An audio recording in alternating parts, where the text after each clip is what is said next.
you so much. Thank you so much, Neha, for what a wonderful introduction.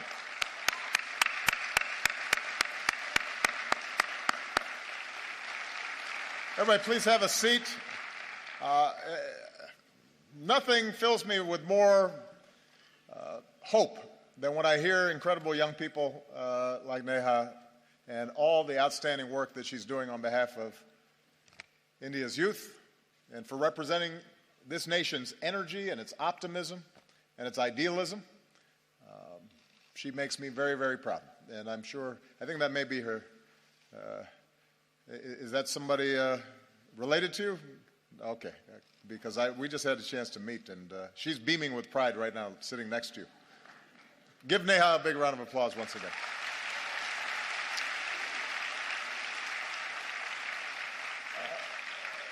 Distinguished guests, ladies and gentlemen, to all the students and young people who are here today, to the people of India watching and listening across this vast nation, I bring the friendship and the greetings of the American people. On behalf of myself and Michelle, thank you so much for welcoming us back to India. Bahut dhanyavad.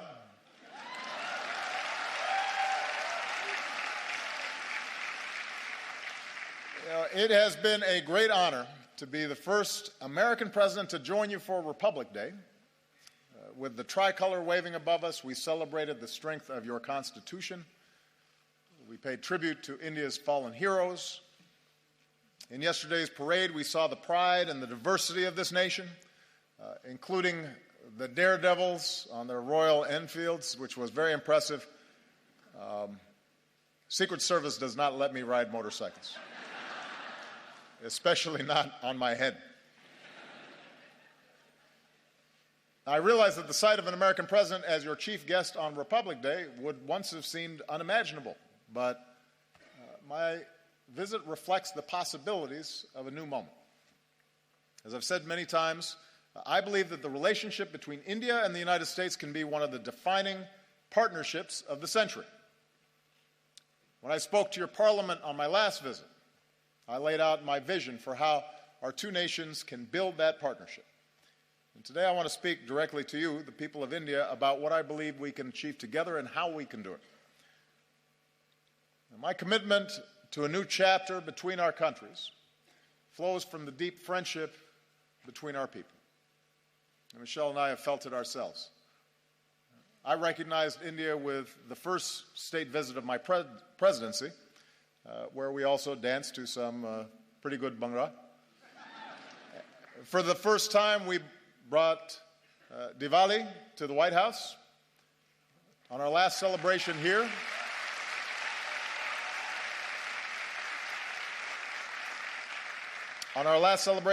we celebrated the Festival of Lights in Mumbai. We danced with some children. Unfortunately, we were not able to schedule any dancing this visit. Señorita, bude, desho me. You know what I mean. So,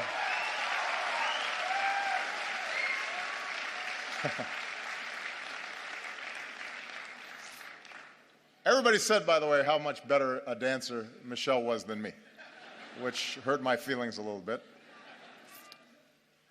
On a more personal level, India represents an intersection of two men who've always inspired me. When Reverend Dr. Martin Luther King Jr. was protesting racial segregation in the United States, he said that his guiding light was Mahatma Gandhi. When Dr. King came to India, he said that being here in Gandhi's land reaffirmed his conviction that in the struggle for justice and human dignity, the most potent weapon of all is nonviolent resistance. And those two great souls are why we can gather here today, Indians and Americans, equal and free. And there's another link that binds us. More than 100 years ago, America welcomed a son of India. Swami Vivekananda Vivekananda. And Swami Vivekananda helped bring Hinduism and yoga to our country. And he came to my hometown of Chicago. And there, at a great gathering of religious leaders, he spoke of his faith and the divinity in every soul and the purity of love. And he began his speech with a simple greeting: sisters and brothers of America. So today, let me say, sisters and brothers of India.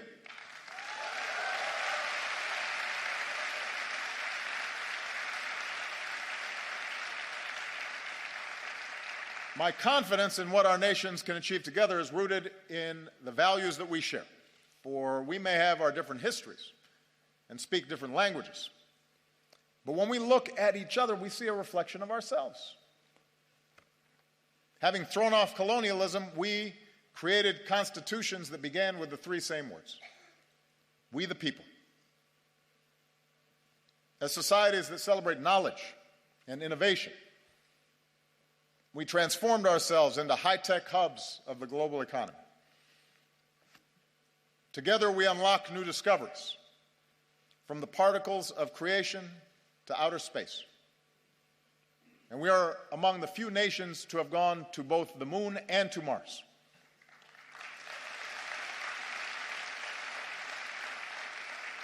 And here in India, this dynamism has resulted in a stunning achievement. You've lifted countless millions from poverty and built one of the world's largest middle classes.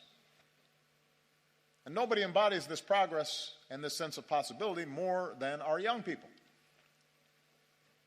Empowered by technology, you are connecting and collaborating like never before on Facebook and WhatsApp and Twitter. And chances are you're talking to someone in America, your friends or your cousins. The United States has the largest Indian diaspora in the world, including some 3 million proud Indian Americans.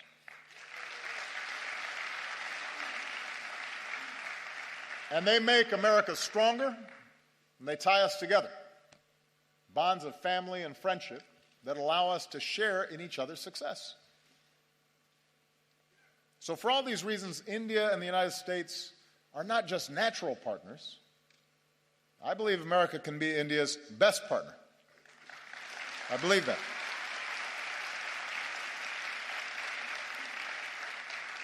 Of course, only Indians can decide India's role in the world, but I'm here because I'm absolutely convinced that both our peoples will have more jobs and opportunity, and our nations will be more secure, and the world will be safer and a more just place when our two democracies, the world's largest democracy and the world's oldest democracy, stand together. I believe that. So here in New Delhi, Prime Minister Modi and I have begun this work anew, and here's what I think we can do together. America wants to be your partner as you lift up the lives of the Indian people and provide greater opportunity. So working together, we're giving farmers new techniques and data, from our satellites to their cell phones, to increase yields and boost incomes. We're joining you in your effort to empower every Indian with a bank account. And with the breakthroughs we achieved on this visit, we can finally move toward fully implementing our civil nuclear agreement, which will mean more reliable electricity for Indians and cleaner non-carbon energy that helps fight climate change.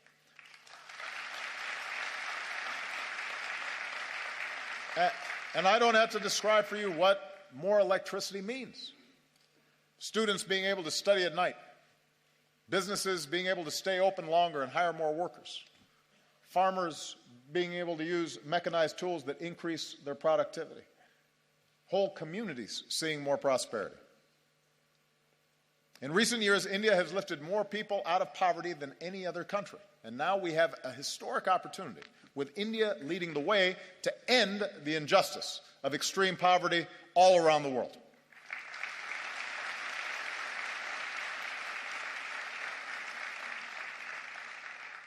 America wants to be your partner as you protect the health of your people and the beauty of this land, from the backwaters of Kerala to the banks of Ganga. As we deliver more energy, more electricity, let's do it with clean, renewable energy like solar and wind. And let's put cleaner vehicles on the road and more filtration systems on farms and villages. Because every child should be able to drink clean water, and every child should be able to breathe clean air. We need our young people healthy for their futures, and we can do it. We have the technology to do it. America wants to be your partner in igniting the next wave of Indian growth. As India pursues more trade and investment, we want to be first in line. We're ready to join you in building new infrastructure, the roads and the airports, the ports, the bullet trains to propel India into the future.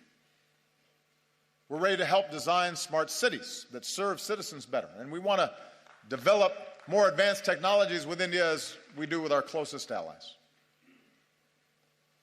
We believe we can be even closer partners in ensuring our mutual security. Now, both our nations have known the anguish of terrorism, and we stand united in the defense of our people. And now we're deepening our defense cooperation against new challenges. The United States welcomes a greater role for India in the Asia-Pacific, where the freedom of navigation must be upheld and disputes must be resolved peacefully. And even as we acknowledge the world as it is, we must never stop working for the world as it should be, a world without nuclear weapons. That should be a goal for all of us.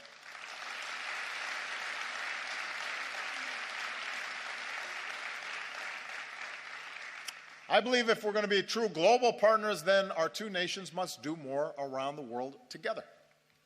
So to ensure international security and peace, multilateral institutions created in the 20th century have to be updated for the 21st. And that's why I support a reformed United Nations Security Council that includes India as a permanent member.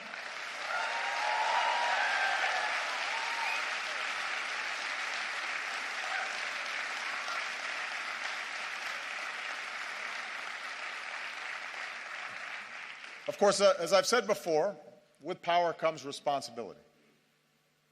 In this region, India can play a positive role in helping countries forge a better future. From Burma to Sri Lanka, where today there's new hope for democracy. With your experience in elections, you can help other countries with theirs. With your expertise in science and medicine, India can do more around the world to fight disease and develop new vaccines, and help us end the moral outrage of even a single child dying from a preventable disease. Together, we can stand up against human trafficking and work to end the scourge of modern-day slavery.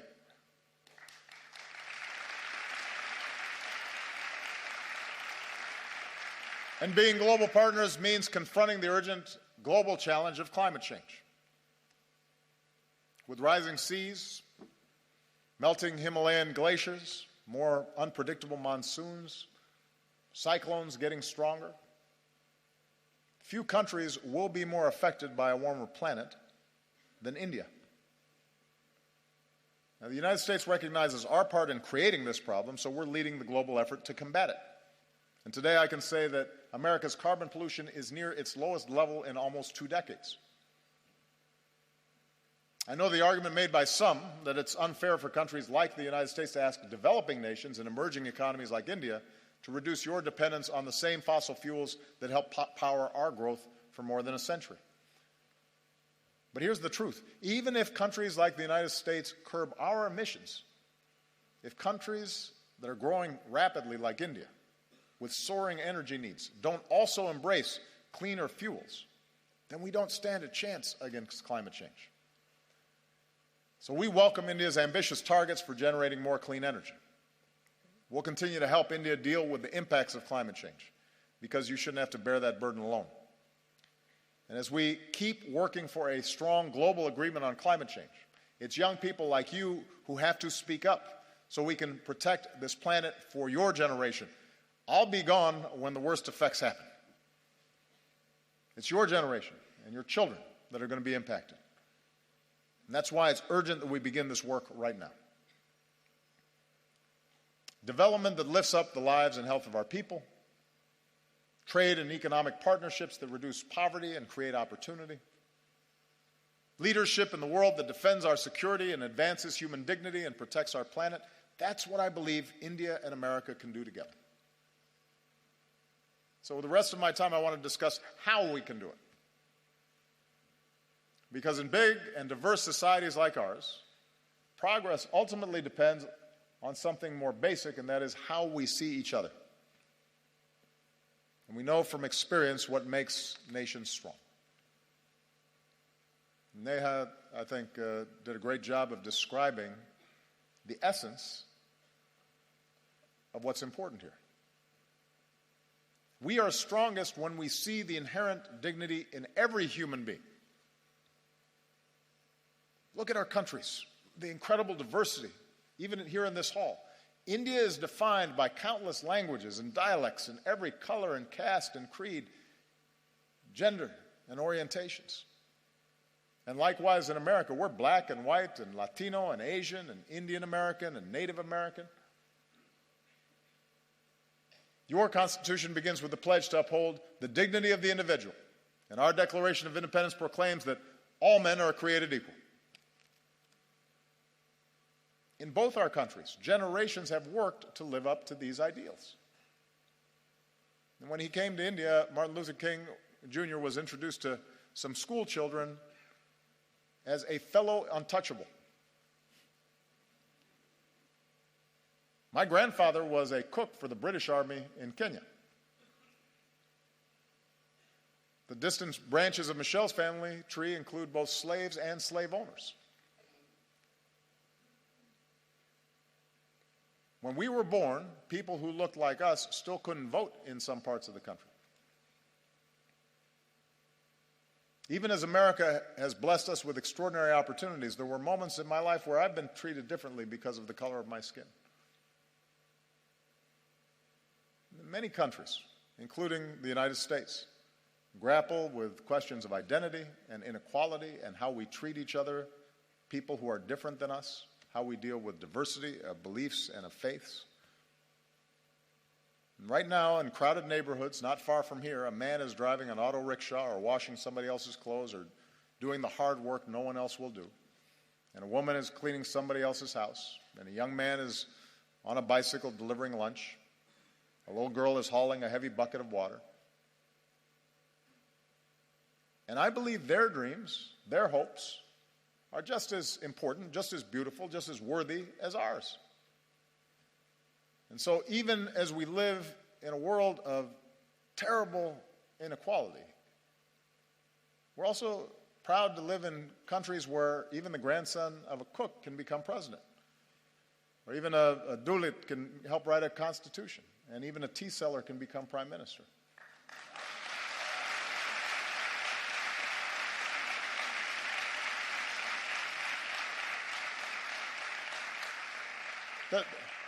The point is that the aim of our work must be not to just have a few do well, but to have everybody have a chance. Everybody who's willing to work for it have the ability to dream big and then reach those dreams. Our nations are strongest when we uphold the equality of all our people, and that includes our women. Now, you may have noticed I am married to a very strong and talented woman. Michelle is not afraid to speak her mind or tell me when I'm wrong, which happens frequently. And we have two beautiful daughters, so I'm surrounded by smart, strong women. And in raising our girls, we've tried to instill in them basic values. A sense of compassion for others and respect for themselves and the confidence that they can go as far as their imaginations and abilities will carry them. And as part of Michelle's work as First Lady, she's met with women and girls around the world, including here in India, to let them know that America believes in them too. In the United States, we're still working to make sure that women and girls have all the opportunities they deserve and that they're treated equally. And we have some great role models, including here today, the former Speaker of our House of Representatives, Nancy Pelosi, who was the first woman Speaker of the House and my great partner.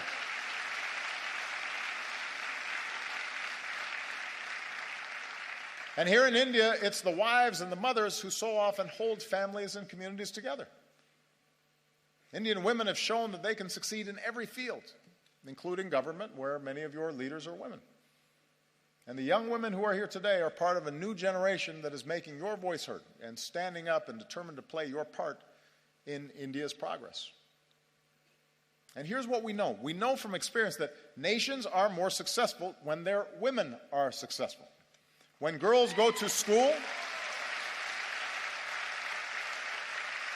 this is one of the most direct measures of whether a nation is going to develop effectively is how it treats its women.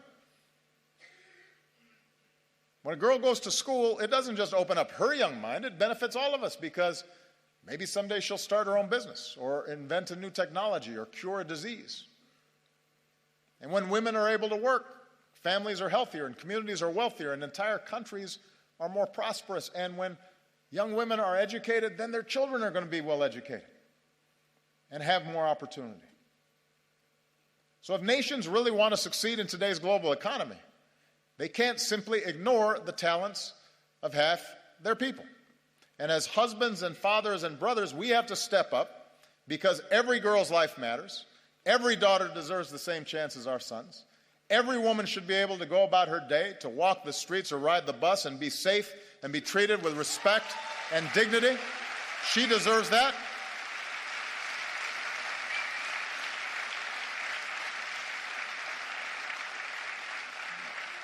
And one of the favorite things about this trip for me has been to see all these incredible Indian women in the armed forces, including the person who commanded the guard that greeted me when I arrived. It's remarkable, and it's a sign of great strength and great progress. Our nations are strongest when we see that we are all God's children, all equal in His eyes and worthy of His love. Across our two great countries, we have Hindus and Muslims, Christians and Sikhs and Jews and Buddhists and Jains and so many faiths. And we remember the wisdom of Gandhiji, who said, "For me, the different religions are beautiful flowers from the same garden, or they are branches of the same majestic tree." Branches of the same majestic tree. Our freedom of religion is written into our founding documents. It's part of America's very first amendment.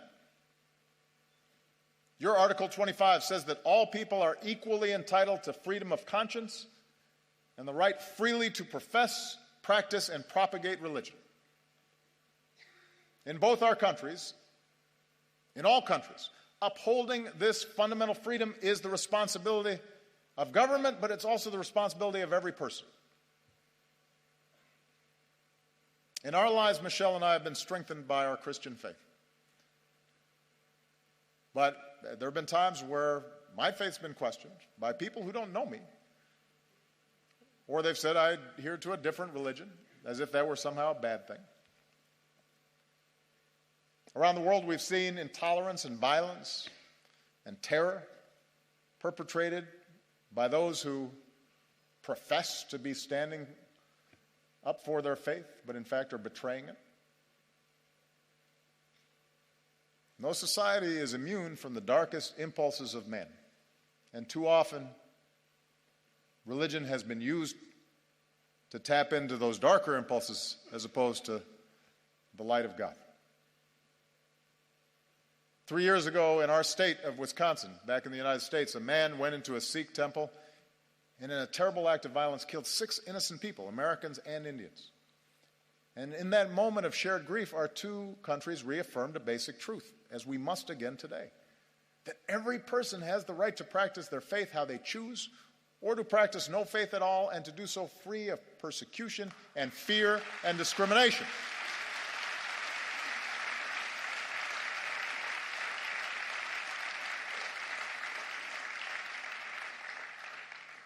The peace we seek in the world begins in human hearts.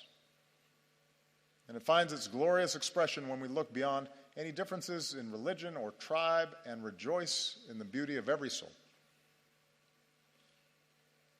And nowhere is that more important than India, Nowhere is it going to be more necessary for that foundational value to be upheld. India will succeed so long as it is not splintered along the lines of religious faith, so long as it's not splintered along any lines and is unified as one nation. And it's when all Indians, whatever your faith, go to the movies and applaud actors like Shah Rukh Khan, and when you celebrate athletes like Milkha Singh or Mary Kom. And every Indian can take pride in the courage of a humanitarian who liberates boys and girls from forced labor and exploitation, who's here today. Kailash Satyarthi, our most recent winner of the Nobel Prize for Peace. So that's what unifies us. Do we act with compassion and empathy? Are we measured by our efforts, by what Dr. King called the content of our character, rather than the color of our skin or the manner in which we worship our God? In both our countries, in India and in America, our diversity is our strength, and we have to guard against any efforts to divide ourselves along sectarian lines or any other lines. And if we do that well, if America shows itself as an example of its diversity and yet the capacity to live together and work together in common effort, in common purpose, if India, as massive as it is, with so much diversity, so many differences, is able to continually affirm its democracy, that is an example for every other country on earth. That's what makes us world leaders. Not just the size of our economy or the number of weapons we have, but our ability to show the way in how we work together and how much respect we show each other. And finally, our nations are strongest when we empower our young people. Because ultimately, you're the one who has to break down these old stereotypes and these old barriers, these old ways of thinking. Prejudices and stereotypes and assumptions, those are what happens to old minds like mine. I'm getting gray hair now. I was more youthful when I first started this office. And that's why young people are so important in these efforts. Here in India, most people are under 35 years old. And India is on track to become the world's most populous country. So young Indians like you aren't just going to define the future of this nation, you're going to shape the world. Like young people everywhere, you want to get an education and find a good job and make your mark, and it's not easy. But in our two countries, it's possible. Remember, Michelle and I don't come from wealthy backgrounds or famous families. Our families didn't have a lot of money. We did have parents and teachers and communities that cared about us, and with the help of scholarships and student loans, we were able to attend some of the best schools in the world. Without that education, we wouldn't be here today. So whether it's in America or here in India or around the world, we believe young people like you ought to have every chance to pursue your dreams as well. So as India builds new community colleges, we'll link you with our own, so more young people graduate with the skills and training to succeed. We'll increase collaborations between our colleges and universities and help create the next Indian Institute of Technology. And we'll encourage young entrepreneurs who want to start a business. And we'll increase exchanges because I want more American students coming to India and more Indian students coming to America.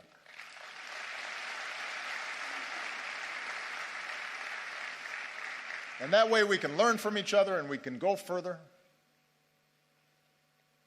Because one other thing we have in common, Indians and Americans are some of the hardest working people on earth. And I've seen that.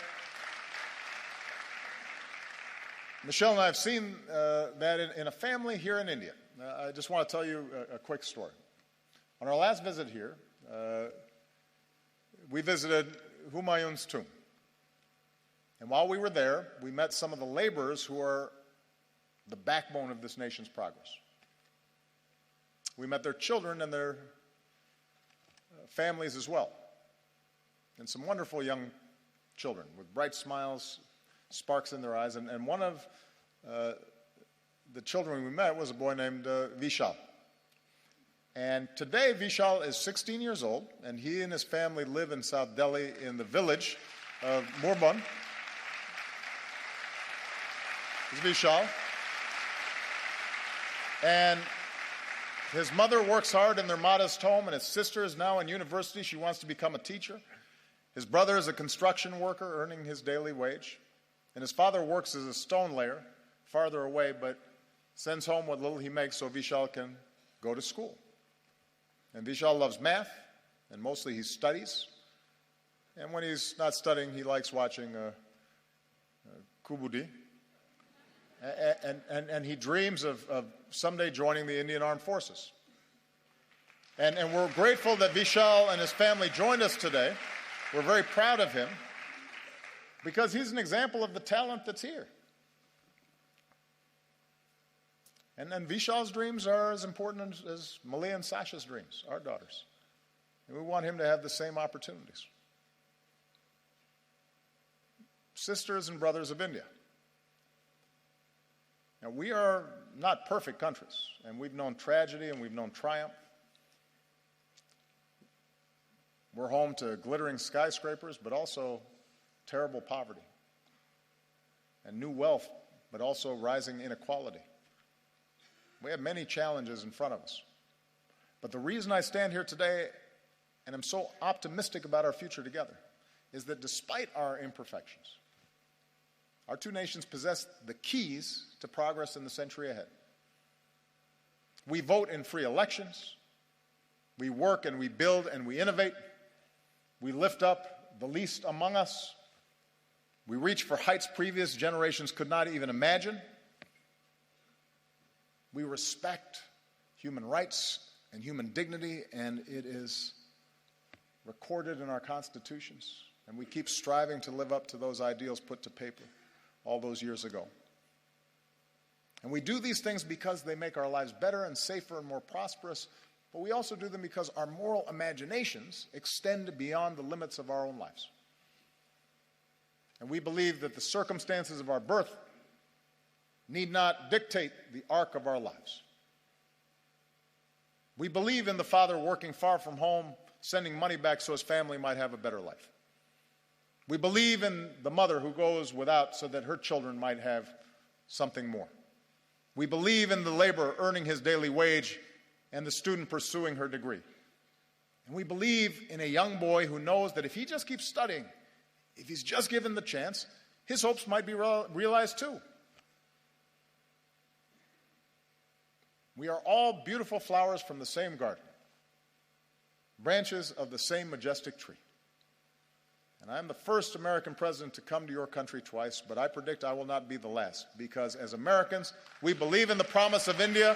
We believe in the people of India. We are proud to be your friend.